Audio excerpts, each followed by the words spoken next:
Bharathi madam அடுத்து வரப்போறாங்கன்னு தெரிஞ்சும் பேசியிருக்காங்க. நானா இருந்தா இவ்வளவு பேசியிருக்க மாட்டேங்க. எனக்கெல்லாம் இந்த துணிச்சலே கிடையாது. நிறைவாக திருமதி பாரதி பாஸ்கர். வில்லங்கமான அணியில் இருந்து நான் இப்போது பேச வந்திருக்கிறேன். எனக்கு முன்னாலே பேசிய அன்பு தங்கை ரேவதி சுப்புலட்சுமி மதுரையிலிருந்து வந்திருக்காங்க. எனக்கே கொஞ்சம் சந்தேகமா இருந்தது, நடுவரும் அங்கிருந்து வந்ததுனால 2 பேரும் ஏதாவது கூட்டணி அமைச்சிருக்காங்களோ. இது எலெக்ஷன் வருஷம், அதில் எப்படியும் கூட்டணிகள் அமையலாம். அதில் எனக்கே கொஞ்சம் சந்தேகமா இருந்தது.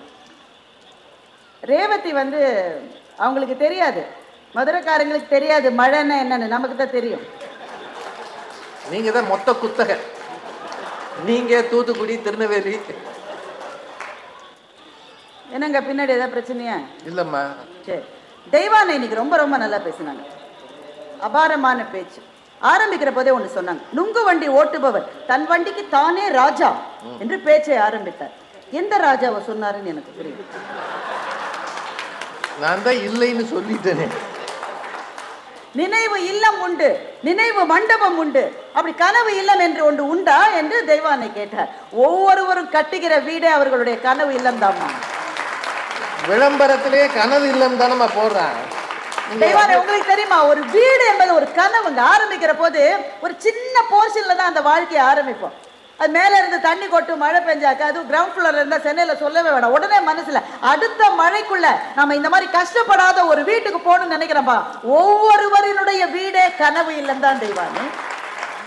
மழை பெய்யுற வரைக்கும் தெய்வானே சொல்றாங்க ரீயூனியன்னா ரொம்ப சந்தோஷமா இருக்கான். இந்த 96 படம் வந்த பிறகுதாங்க எல்லாரும் கேட்டு போறாங்க. அது மட்டும் ஒரு ரீயூனியன் கிடையாது, எல்லா ரீயூனியனும் எதுக்கு நடக்கும்? எல்லாரும் மகிழ்ச்சியா இருக்காங்களா? நேற்று நினைவுகள் ஒன்றும் கிடையாது. எல்லோ சுடிதார் போட்ட என்னுடைய ஜானு வருமோன்ற கனவுல தான் எல்லாரும் ரீயூனியனுக்கே போறாங்க. அதுவே ஒரு கனவு தான். எல்லாரும் காலேஜ்லயுமா எல்லோ சுடிதார் இருக்கு? அந்த படத்தை பார்த்து எல்லாரும் வாங்கிட்டோம்ல. மறதி நல்லதுன்னு ஏங்க சொல்றோம்? சில விஷயத்துல மறந்தாதான் மனுஷன் வாழ முடியும். அப்படி என்றால் சில நினைவுகள் அவ்வளவு கொடுமையானது. எங்க நடுவர் அவருடைய புத்தகத்துல எழுதியிருக்காரு, மதுரையில அவர் பேச்சாளராக வருவதற்கு முன்னாடி ஒரு வீட்டில் போய் பரீட்சைக்கு கட்டுறதுக்காக 100 ரூபாய் தான் அந்த பணம் அவருக்கு தேவையா இருந்திருக்கு. அந்த காசு இல்லை இங்க கையில, 100 ரூபாய் தான். அப்போ ஒருத்தர் இவரை கூட்டிட்டு போய் ஒரு வீட்டு வாசல்ல நிக்க வச்சு, இந்த வீட்டில் இருக்கிற ஐயா கேட்ட உடனே கொடுப்பாரு, நீ இங்கேயே நில்லு, எங்கேயும் போயிடாத, நான் 100 ரூபாய் வாங்கிட்டு வரேன். வீட்டு வாசல் இவரை நிறுத்தி வச்சுட்டு அவர் போயிட்டார். காலையில 10 மணிக்கு நின்ற எங்களுடைய நடுவர் சாப்பாட்டு கூட போல, ஏன்னா அந்த நேரத்தில் அந்த ஆள் வந்துட்டாருனாக்க நம்ம அந்த வாய்ப்பை தவறு விடக்கூடாதுன்னு சொல்லி 5 மணி மட்டும் அதே இடத்துல நின்று இருக்காரு, ஆணி அடிச்ச மாதிரி. அந்த ஆள் 5 மணிக்கு திரும்பி ஓ ராசி, அந்த ஆள் இல்லைன்ட்டான்னு சொல்லிட்டு போயிட்டாரு. இன்றைக்கும் மதுரைக்கு நாங்கள் போனால் அந்த இடத்தை கிராஸ் பண்ணி போற போது எங்கள் நடுவர் அதை திருப்பி அந்த இடத்தை பார்த்துட்டு போவார். ஏனென்றால் இந்த இடத்தில் தானே நான் நின்றேன். மகிழ்ச்சியா? மரண வலி, சில நினைவுகள் அப்படிப்பட்ட கொடூரமான நினைவுகள். அதை மறக்க வேண்டும் என்று நாம் துடிப்போம், ஆனால் மறக்க முடியாது. ஆனால் அந்த இடத்திலிருந்து மீண்டு வருகிற போது அவருக்கு எது சக்தியை கொடுத்திருக்கோம்? ஒரு நாள் நான் வருவேண்டா, மதுரைக்கு ராஜாவா வருவேண்டான்னு அவர் நினைச்சுப்பாரு. இல்ல நான் நினைச்சதோ இல்லையா அவங்க சொல்லிட்டாங்க. கனவுகள் தாங்க வாழ வைக்கும். வாழ்க்கைகள் அவமானங்களால் நிறைந்தவை. இவங்க 3 பேரும் வாழ்க்கை என்பது கடந்து வந்த பாதை முழுக்க பூ தூவி இருக்கிற வண்ண பாதை என்பது மாதிரி பேசி நம்மை ஏமாற்றுகிறார்கள். கொஞ்சம் திரும்பி பார்த்தா வாழ்க்கையில் எடுத்து வைத்த அடியில் எல்லாம் வெடிகுண்டு வைத்த நம்முடைய நண்பர்களினுடைய துரோகங்கள் நம்மை உறுத்தவில்லை. அதை நினைக்கிற போது ரொம்ப சந்தோஷமா இருக்கா? என்னுடைய ஃப்ரெண்டு தான் எனக்கு ரொம்ப துரோகம் பண்ண. 3 பேரும் எத்தனை காதல் தோல்விகள் நெஞ்சை கத்தி போல அறுக்கின்றன. அந்த காதல் தோல்விகளை நினைக்கிற போது ரொம்ப மகிழ்ச்சியா இருக்கும் இவங்களுக்கு எல்லாம். எத்தனை பிரேக்கப் அப்படி சொன்னாதான் தெரியும். நான் உனக்காக என் சந்தோஷங்களை எல்லாம் விட்டு கொடுத்தேன், நீ உன் சந்தோஷத்துக்காக என்னையே விட்டு கொடுத்தான்னு கவிதை எழுதினானே, அவனுடைய நெஞ்சில் பழைய நாள் ஞாபகங்கள் என்ன ரொம்ப மகிழ்ச்சியா? ஆனா அதையும் தாண்டி அவன் வாழலாம். ஏன்? அவன் என்னை விட்டுட்டு போயிட்டா, ஆனா நாளைக்கு அதை விட சிறப்பா இன்னொரு பெண் எனக்கு மனைவியா வருவான்ற நம்பிக்கை தாங்க கனவுன்னு நாங்க சொல்றோம். ரேவதி பேசும்போது சொல்றாங்க, கண்ணதாசன் சொன்னார் காதலியை நினைப்பது சுகம். கண்ணதாசன் நீங்க சொல்லவே கூடாது. கனவுகளே கனவுகளே காலமெல்லாம் வாரீரோ, நினைவுகளே நினைவுகளே நின்று போக மாட்டீரோன்னு அதே கண்ணதாசன் எழுதினத மாதிரி உங்க படிகள். நிம்மதியை தாரீரோ,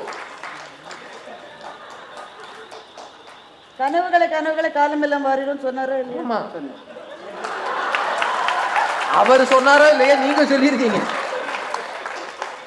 பேசினாலும் பொருத்தமா பேசணுங்க. மதுரைக்காரங்க ரொம்ப நல்ல. அதை மட்டும் விட்டுருக்கமா, ரேவதியை பத்தி மட்டும் பேசுங்க சார். ஒரு 60ஆம் கல்யாணம் நடந்திருக்கு சார். சரி. இவங்க அதை வந்து விழா வாரியா சொல்றாங்க. அதாவது பசுமாடு அசை போட்ட மாதிரியே அந்த ரேஞ்சில் கஷ்டமா இருக்கு சார். அந்த பாட்டி வலது கால் எது இடது கால் எதுன்னு தெரியாத ஒரு பாட்டி. ஜம்ப் எல்லாருமே வலது கால் தானே சொல்லுவாங்க. சில பேர் மாத்தி மாத்தி சொன்னாங்க. எப்பவுமே வலது கால் தான். ஆனா இந்த பாட்டிக்கு தன்னுடைய வலது கால் எதுன்னு தனக்கே தெரியல, ஜம்ப் பண்ணிருக்கு. அந்த தாத்தாவுக்கு பொரிய அக்னியில பொண்ணுதெல்லாம் வாயில போட்டுருக்கு. இவ்வளவு கூறு கேட்ட 2 பேரும் 60ஆம் கல்யாணத்துல சந்தோஷமா இருந்தாங்கன்னா அது என்னது கூறு கேட்டது? ஆமா. உங்களுக்கு 60ஆம் கல்யாணம் தேவையா? இல்ல, சுத்தி இருக்கிற பூரா சந்தோஷமா இருந்திருக்காங்க. சுத்தி இருக்கிறவங்க எல்லாம் யாரு? வயசுல சின்னவங்க, இளைஞர்கள். அவங்க எல்லாம் சந்தோஷமா தான் இருப்பாங்க. இப்படிப்பட்ட தாத்தா பாட்டியே நல்லா இருக்கும் போது நாளைக்கு நாம எப்படி கிடைச்சாலும் நாளைய கனவு தான் அவங்களை சந்தோஷமாக்கி இருக்காங்க.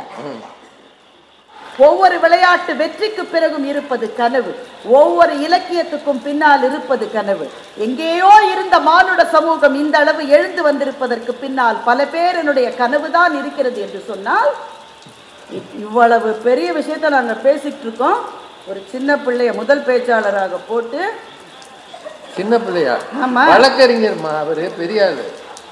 வழக்கறிஞருக்கு ரொம்ப வழக்கங்க.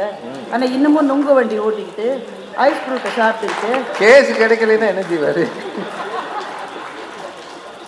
கேஸ் கிடைக்கலன்னா. ஆனா அவருடைய பேச்சுல என்ன அதெல்லாம் சொல்லிட்டு இருந்தாரு. அதெல்லாம் அந்த வயசுலதான் நல்லா இருக்கும் தம்பி. இப்ப கல்யாணம் ஆயிடுச்சு உங்களுக்கு இல்ல, இது சொல்லாதீங்க. கொஞ்சம் நஞ்சம் கூட பொண்ணு கிடைக்காது. முன்னாடியே பொண்ணு கிடைக்கல. நம்முடைய திருமண ஊர்வலத்தை நொங்கு வண்டியோடு தொடர்ந்து. ஆமா, ஒரு பொண்ணை ஒத்துக்க மாட்டான். நான் எதிர்காலத்தில் எப்படி இருப்பேன் என்ற நம்பிக்கை தானே உங்களை வழக்கறிஞர் ஆக்கியது.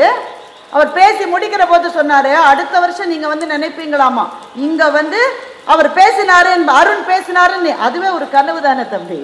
உங்களுடைய கனவை தானே இந்த மேடையில விதைத்து விட்டு சென்றிருக்கிறீர்கள்.